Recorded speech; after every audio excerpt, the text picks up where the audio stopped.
SGC here, and we are back with a movie review. This time, RoboCop 2014. First off, I'm gonna talk about the actual movie itself, and then I'll talk a slight bit about the comparison between the original and this new reboot. So, RoboCop 2014, directed by Jose Padilla. Looking up on his Wikipedia, he has not directed an English film before, so props to him for directing a, debut Hollywood English film. So the cast: Joel Kinnaman, Gary Oldman, Michael Keaton, Samuel Jackson, Abby Cornish, Jackie Earle Haley, Michael K. Williams, Jennifer Ale, and Jay Baruchel, and Amy Garcia. And then there's a lot of other people that are not as important. But anyway, so the plot is pretty much how RoboCop became RoboCop and how he pretty much is dealing with him being RoboCop, and that's pretty much the plot. So what I like about this film, first off, I would say the visuals is there, action sequences is there. So visually, aesthetically, it is a total awesome upgrade to a pretty cool old franchise. So in terms of just purely speaking visuals, this is a lot better in terms of just aesthetics, in terms of technology. The suit itself, for me, it grew on to me, even though it's black, because it's tactical. And the way that it moves, I guess it doesn't have the same charm or same roboticness of the original, but let's not talk about the original. But yeah, visually it was fine. Action sequences were great, and just seeing things being upgraded was just nice. And how they went with it was, yeah, it was a RoboCop sort of thing, and everything is high-techy, whatever year it is, because I still don't remember what year it is, but that's not really that important. The overall plot, I think the general focus on the whole I am human but I am robot, and the whole thing about them trying to make it so that America can have these things on the street was an interesting thing, and that's pretty much it for the plot. And I guess really props for Gary Oldman and Michael Keaton for being in this film, and I guess Samuel L. Jackson as well. Samuel L. Jackson is himself, so nothing to complain there. Michael Keaton, haven't seen him since I don't know when, but it was nice to see him on the screen. And it was like, I think the 3/4 of the film I enjoyed his character, but as the twist came and he changed, was just like, yeah, no, I don't like it. Gary Oldman, he plays a typical scientist, creation, smart person. Pretty much could have been replaced by anybody else in terms of just acting, because nothing is crazy, oh my goodness, Gary Oldman worthy required. But, I mean, he does what he has. Joel Kinnaman, coming from The Killing, I would say I didn't expect much from him to lead a movie, but I think he did what he needed to do in terms of being Alex Murphy. He had the face for it when he was required to have the stoic I am a robot face, and when he was trying to be human, I think it was fine. No complaints there. Abby Cornish as his wife. Yeah, that's pretty much everything that I enjoyed. And so what did I not like about this film? Pretty much all the actors that I didn't mention, they were just either used horribly and didn't require them to be there, or that their motivation changing was totally just, I don't see why. Especially with Jackie Earle Haley, his total hate, craziness change as the latter half of the movie happened. It was just like, okay. Keaton as well, like I mentioned, 3/4 of the film, he was fine. The last quarter, it was just like, I don't get it. Both Jennifer Ale and Jay Baruchel, I don't know how to pronounce his name, or I can't pronounce in general. These two were just, why are you here? Your lines weren't that, I don't know, it just felt that, sure, Jennifer represented the legal affairs and Jay was the marketing, but I felt that it could have been replaced by anybody. I mean, since they're using a lot of TV faces, I was like thinking maybe they should just like cast TV people, because I mean Joel Kinnaman is from The Killing, Amy Garcia is from Dexter, so why not just bring in more TV, and why bring in Jay? I'm not sure what Jennifer Hale is doing in terms of TV. Maybe she's a TV person, I don't know. I'm not gonna look it up, but if I'm wrong, tell me. But Jay, movie guy.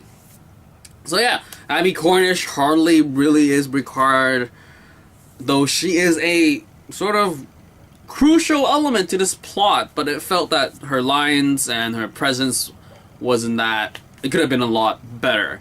And I think that's the biggest thing about this film, is that it could have been so much better. In terms of visuals, it stands on its own to the original, so I guess I can talk to the original. I mean, really, for me, the original has been a long time coming. I will recently rewatch some trailers, and in my brain memory, I do not remember that the movie was that bloody, crazy. I felt that maybe the VHS that I watched it on had another cut, because I don't remember, because I don't think that my parents would have let me watch RoboCop because it was as gory as crazy, but I did, which is weird.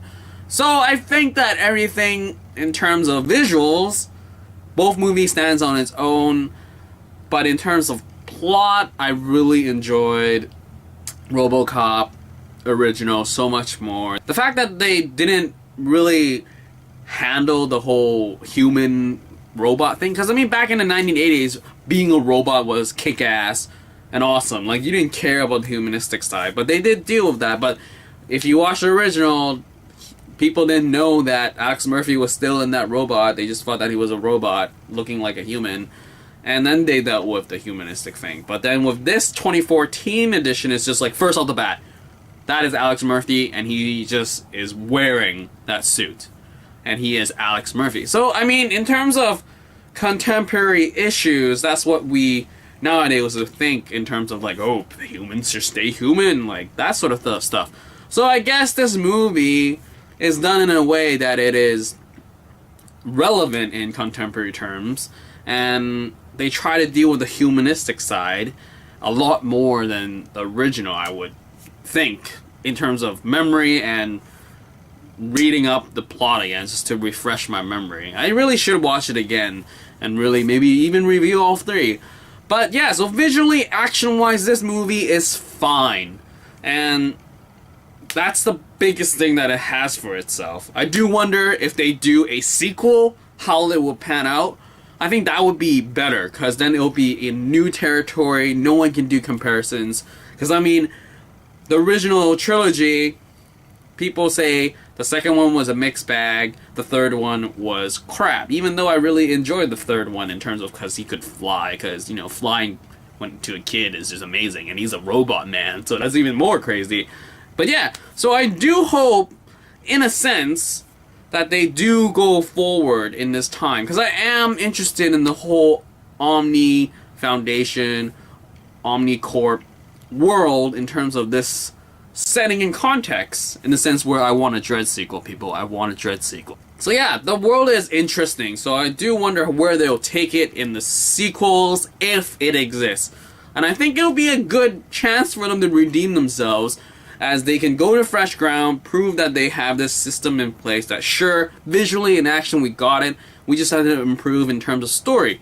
And it's an interesting setting, because I don't think they ever talked about the bigger world in the original trilogy, not that I can think about, but in terms of Detroit, it was run down, that's why they needed RoboCop to exist. But now, with this new reboot, it's like the world has all these robots everywhere except in America, and now they need RoboCop. So it'll be interesting to see where OCP, because they don't even talk about OCP that much, and the parent company OmniCorp, if they talk about that stuff, it'll be, I would enjoy it in terms of being intrigued and curious to see where they would go. And yeah, like my biggest thought when I came out the movie theater was that RoboCop 2014 is more human than machine, and Robot the original was more machine than human. You can see in terms of how he walked and all that stuff in the original is a lot more robotic, though, because it was back then. I don't know, aesthetically I enjoyed both movies, though I have to watch it again to remind myself of all the satire and humor. There was a lot more of that in the original from hearsay, because I think everything went over my head back when I watched it when I was a lot younger as a movie goer, so I probably would have a different take on it if I watch it current day. But yeah, I mean, RoboCop 2014, did it fail as bad as it did that everyone thought it was going to be? I would say it did better, because everyone's expectations were so low. Aesthetically, I would say it's fine. Go watch it if you just want to see some crazy robotic action pieces. And I mean, Vancouver was filmed, so I support it. I was in the area where they fought all those machines, and I was like, wow, I stood on that ground where RoboCop was, and I was like, that's pretty cool. So thumbs up for me in terms of aesthetics and visuals. Plot and character could have been so much better, and some scenes and editing sort of not as great as any movie per se in terms of just pure editing. And some of the scenes just felt really awkward, and angles chosen in film. I haven't watched anything that Jose did before, so I can't compare. And yeah, that's pretty much it for this movie review for RoboCop 2014. Check it out if you're curious, just to compare it. Don't really think about the original when you're watching this, and I think aesthetically and visually and action-wise, you'll be entertained somewhat. So, for somewhat, I would not tell you to go to the theaters. I mean, you can support it when it comes on DVD, or watch it in theaters, or borrow it, or whatever have you. But yeah, it's not as bad or horrible as some people might make it to be. I mean, you can totally skip it and just go watch the original if that's the thing. But at the same time, I'm happy and sort of conflicted, as in, like, they rebooted RoboCop, but it is a good idea back in the 80s, but I don't know. I mean, now that there's this like, they're gonna try to do a franchise if it does have enough money, and I'm like, I'll be open to the idea, a new generation to see how RoboCop was for that generation. So I don't know, like, should it exist? Well, it does exist. I do hope that maybe if they do a sequel, they'll cast more TV actors, because that's always a good place for people to start rising in stardom. So this might be a vehicle for potential TV stars that become more famous in terms of movie. So anyway, that's pretty much it. I'm done with this review, RoboCop 2014.